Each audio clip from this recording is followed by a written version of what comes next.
Quality బాగాలేదు, quality check చేయండి. అదే మీరు చెక్ చేయడానికి మీరు వచ్చిన రోజు చాలా బాగుంటుంది ఫుడ్. మేము తినే రోజు ఫుడ్ లో అస్సలు క్వాలిటీ ఉండదు. ఎందుకంటే ఇంట్లో ఫ్యామిలీ ఫోటోస్ వెళ్ళి క్యాంటీన్ వెళ్ళి మా దగ్గర క్యాంటీన్ ఫెసిలిటీ కూడా ఉండదు. క్యాంటీన్ కూడా ఉండదు ఏమి తిన్నామని.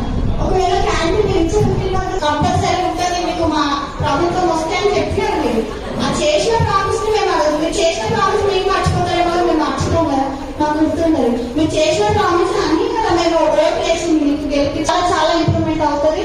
అందరు స్టూడెంట్ రీసెంట్ గా ఏమైందంటే మా ఇంటర్ కాలేజ్ అమ్మాయి తను ఏంటంటే గవర్నమెంట్ కాలేజ్ లో చదువుతారు. వాళ్ళ నాన్న చదువుకోలేదు, అమ్మ చదువుకుంటుంది. అయితే వాళ్ళు ఏంటంటే మంచి సంబంధం వచ్చింది, ఇంకా మేము చదివించలేము, అమ్మాయికి మ్యారేజ్ చేసేద్దాము, మంచి సంబంధం వచ్చింది అనుకుంటున్నాం. వాళ్ళకి ఏంటంటే నేను కౌన్సిలింగ్